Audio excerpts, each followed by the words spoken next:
안녕하세요. 뉴스 속 날씨 김수현입니다. 미래 세계의 가장 큰 문제는 물과 에너지 그리고 기후일 것이다. 미 국방부의 미래 예측에 나오는 말입니다. 우리나라도 올봄 가뭄으로 물 문제가 심각하게 대두된 적이 있는데요. 물은 미래 문제만 아니라 현재의 문제이기도 하죠. 이미 많은 나라가 물 문제로 고통받고 있기 때문인데요. 오늘은 심각해지는 물 문제에 대한 이야기를 나눠보도록 하겠습니다. 스튜디오에 K웨더 반기성 센터장 나와 계십니다. 센터장님 안녕하세요. 네, 안녕하세요. 네, 이 고대 마야 문명이 물 부족으로 멸망했다 이런 설이 있어요. 그만큼 물은 문명의 성쇠를 좌우할 만큼 매우 중요하다는 생각이 드는데 어떻습니까? 그렇습니다. 물은 이제 인간이나 생물이 생존하는데 아주 절대적으로 필요한 요소라고 할 수가 있죠. 이제 말씀하신 것처럼 마야 문명도 가뭄으로 인한 물 부족으로 그 찬란했던 문명이 사라졌거든요. 네. 900년경에 이제 마야 문명이 갑자기 흔적도 없이 사라지면서 야 이거 외계인들이 데려간 것이 아니냐 네. 이런 이야기까지 나왔거든요. 그런데 2003년이에요. 스위스의 지질학자 게랄드 H. 하우크 박사의 연구로 마야 문명이 멸망했던 것은 외계인의 침공이 아니라 물 부족이었다는 것이 밝혀졌죠. 하우크 박사는 이제 810년, 860년, 910년경에 아주 극심한 가뭄이 있었다고 합니다. 그리고 당시 100년 동안 강수량은 다른 세기보다 훨씬 적었다 그래요. 한번 생각해 보세요. 마야 문명은 실제로 그 열대우림 지역에 위치해 있거든요. 그러니까 여기에 비가 상당히 많이 내리는 지역임에도 불구하고 오랫동안 가뭄이 지속되었다는 것을 알 수 있는 것은 물 저수 탱크나 이러한 그 저수지가 상당히 많았다는 거예요. 그래서 마야 지역은 이제 석회암지대에 자리 잡고 있어서 수분을 거의 이렇게 저장을 잘 못합니다. 그래서 이 마야인들은 저수지를 만들거나 수로를 건설하거나 우물을 파서 물 문제를 해결했는데 이들의 기술로는 한 1년 반 정도는 비가 오지 않아도 버틸 수가 있는데 그 이상 비가 내리지 않으면 물 문제로 망할 수밖에 없었다는 거죠. 네, 이런 사실을 보면 물이 이 문명에 굉장히 많은 영향을 준다고 볼 수 있을 것 같은데요. 이 마야 문명 외에도 가뭄으로 인류의 역사에 흔적을 남긴 사례들이 좀 있을까요? 김수현 씨 혹시 그 영화 인디애나 존스 최후의 성전 보셨습니까? 봤죠. 좋아했죠. 정말 멋있죠. 네. 이 영화에는 그 환상적인 건축이 있거든요. 건축미를 자랑하는 그 문명인데 바로 페트라 문명입니다. 이 페트라는 그 협곡을 이루는 암석을 직접 깎아서 만든 화려한 석조 건축으로 아주 유명하죠. 이렇게 화려한 석조 건축물을 남긴 문명이 어느 날 사라져 버렸습니다. 바로 물 때문입니다. 이 지역은 이제 연간 강수량이 평균 한 130에서 150mm 정도밖에 안 돼요.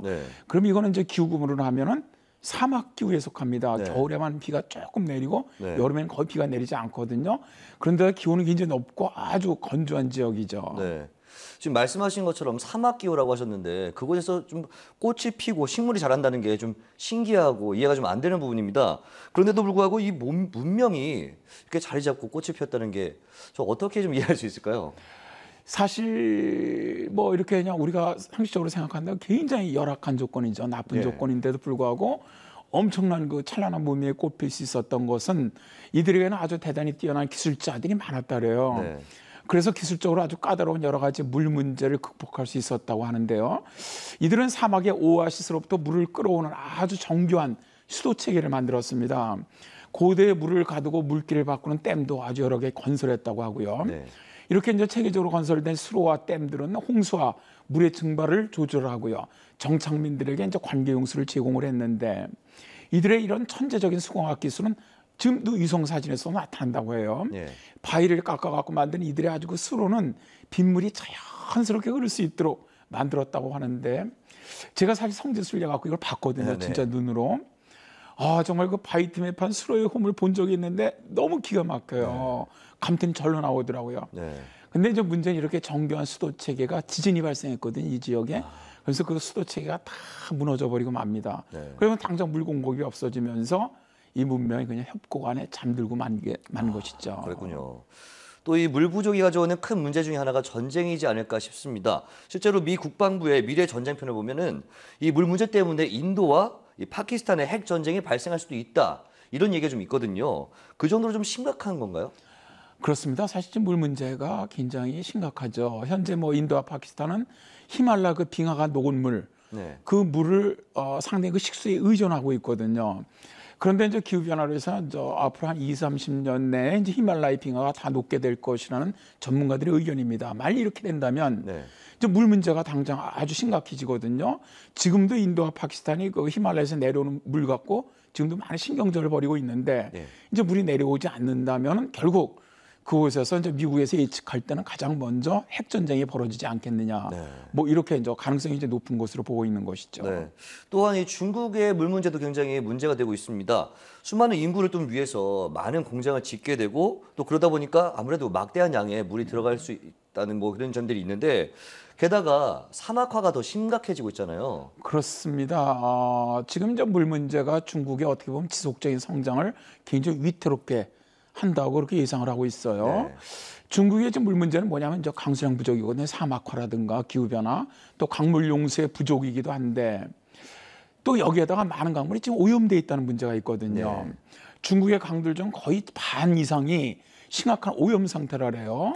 뭐 450곳이 넘는 도시들이 물 부족을 겪고 있고요. 전체 인구 중에서 한 3억 명은 식수 공급을 거의 뭐 충분히 받지 못하고 있다고 합니다. 네. 그리고 중국 지표수의 5분의 1 이상이 농업용으로도 아주 부적합할 만큼 매우 심각하게 오염돼 있다고 하거든요. 그러다 보니까 이제 2011년에 중국 정부가 물 문제를 갖다 해결하기 위해서 2020년까지 무려 6,350억 달러입니다. 이건 엄청난 거죠. 네. 이렇게 투자하기로 했다는 것이거든요. 이렇게 아주 짧은 기간에 아주 천문학적인 돈을 투자한다는 것은 그만큼 중국에 있어서 물 문제가 매우 심각하다는 것을 반증하는 것이죠. 네. 중국에서는 이런 식으로 좀 물 문제를 해결하려고 노력하고 있다면 다른 나라에서는 좀 어떤 식으로 좀 이렇게 물 문제를 해결하기 위해서 노력을 하고 있을까요? 일단 뭐 물을 지금 좀 절약을 해야 되지 않겠느냐. 네. 뭐 이제 이런 운동인데 세계적인 이런 운동 가운데는 네. 물 발자국 운동이 있어요. 네. 아레는 훅스트라라는 네덜란드 학자가 2002년에 처음 내놓은 개념이죠. 네. 한 제품의 물 한 발자국이라는 것이 뭐냐면 생산의 맨 처음 단계부터 네. 이제 포장된 물품이 상점 선반에 오르기까지 그 제품을 만드는 데 드는 물의 총량 네. 그걸 말하는데요. 뭐 예를 든다면 플라스틱 병에 담긴 코카콜라 1리터는 그 음료 자체에 드는 물 1리터, 제조와 세척용 물, 또 병 제작에 드는 물 10리터, 설탕 재배에 드는 물 200리터를 필요로 한다 그래요. 그러니까 네. 콜라 1리터당 총 212리터의 물이 필요하다는 것이죠. 네. 또 예를 들어 면 티셔츠 한 장에는 약 2,500리터의 물이 필요하고요. 밀 1kg을 우리가 생산하기 위해서는 900리터의 물이 들어간다고 해요. 또 그리고 이제 미국 사람들이 아침에 그 먹는 식사 있지 않습니까? 간단한 네. 뭐 달걀 2개와 토스트 하나, 커피 이렇게만 먹는데도 실제로 454리터의 물이 들어간다고 합니다. 네, 그러니까 뭐 탄소 발자국과 좀 비슷한 느낌인 것 같은데 좀 놀라운 사실이 코카콜라 한 1리터에 212리터가 필요하다고 하니까 이게 정말 어떤 게 먼저 될지 참 아쉽기도 하고 좀 신기하기도 합니다. 이 남미의 콜라 제조업체인 코카콜라 팸사가 안정적인 물 공급을 받기 위해서 상류숲을 보존하고 또 대수층의 물이 흐르도록 하는 운동을 좀 하고 있다. 이런 것도 어떻게 보면 이 물 문제를 좀 해결하기 위한 어떤 방안이 아닐까 싶은데 어떻습니까? 그렇습니다. 아주 좋다고 저는 생각을 합니다. 기업들이 이제 물 부족을 해결하기 위한 어떤 제조 공정의 물 소비량을 뭐 굉장히 줄이는 노력들이거든요. 네. 어떤 기업 같은 경우는 최고 한 96%까지 줄이면서 이런 물 부족을 갖다 해소하기 위한 노력이 시작됐다고 저는 보는데요. 뭐 예를 들어서 2010년에 청바지 제조업체 유명하죠, 리바이스. 네네. 리바이스는 워터리스라는 청바지 공정을 만들었다래요. 그러니까 물을 쓰지 않는다는 것이죠. 네. 일반적으로 청바지의 그 질감을 완벽하게 만들어내기 위해서는 청바지 한 벌을 만드는데 약 42리터의 물이 필요하다래요. 네. 그런데 이제 리바이스사는 혁신적인 신제품 라인을 만들어서 물을 갖다 대폭 줄이고 있는데 네.